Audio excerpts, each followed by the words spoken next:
علی اور ثانیہ کی شادی کو 10 سال ہو چکے تھے، مگر ابھی تک وہ اولاد جیسی نعمت سے محروم تھے۔ کافی علاج معالج کروایا، مگر افاقہ نہ ہوا۔ تو اب اللہ کی مرضی سمجھ کر دونوں نے حالات سے سمجھوتا کر لیا تھا۔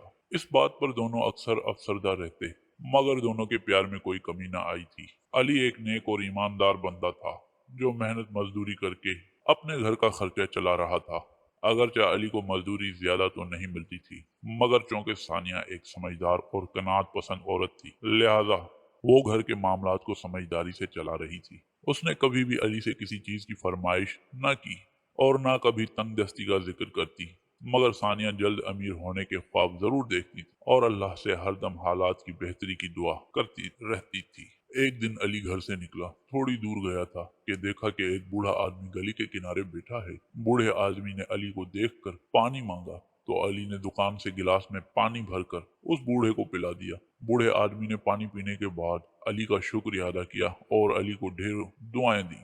چند دن بعد جب علی کام سے گھر واپس آ رہا تھا تو راستے میں اسے ایک بیگ ملا۔ پہلے تو وہ اس کو نظر انداز کر کے آگے بڑھنے لگا، مگر پھر فوراً سوچا کہ اب یہ اس کی ذمہ داری ہے کہ مالک تلاش کرے۔ یہ سوچ کر علی نے پہلے ادھر ادھر دیکھا، جب کوئی نظر نہ آیا تو بیگ اٹھا کر گھر آ گیا۔ ثانیہ نے علی کے ہاتھ میں پکڑے بیگ کو سوالیہ انداز میں دیکھا تو علی نے ساری بات بتا دی۔ ثانیہ نے فوراً علی کے ہاتھ سے بیگ پکڑا اور اسے کھول دیا۔ اندر نئے اور پرانے نوٹ ہی نوٹ۔ ثانیہ اتنے نوٹ دیکھ کر گھبرا گئی اور جلدی سے بیگ بند کر کے ادھر ادھر دیکھنے لگی کہ کہیں کوئی دیکھ تو نہیں رہا۔ ثانیہ تجسس اور خوشی کے ملے جلے تاثرات کے ساتھ علی کا چہرہ تکنے لگی، جیسے پوچھ رہی ہو کہ اب کیا کرنا ہے۔ علی اس کی دلی کیفیات سمجھ گیا اور فوراً بولا کہ ہمیں مالک کو تلاش کر کے یہ بیگ اس تک پہنچانا ہے، کیونکہ ہمارا دین امانت میں خیانت کو پسند نہیں کرتا اور دوسرے کے مال پر نظر رکھنا بھی ایک ناپسندیدہ فعل ہے۔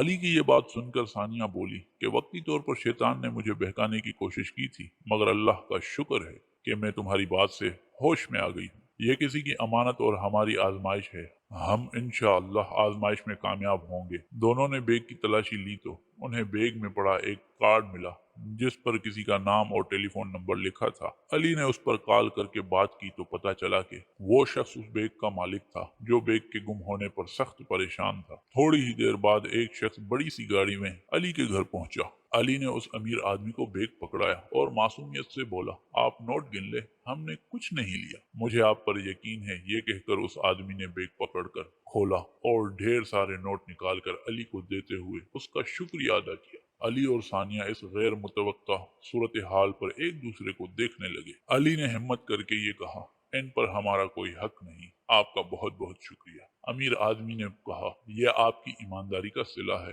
اور اس میں میری خوشی بھی شامل ہے، اور ان کے گھر سے باہر نکل کر گاڑی میں بیٹھ کر چلا گیا۔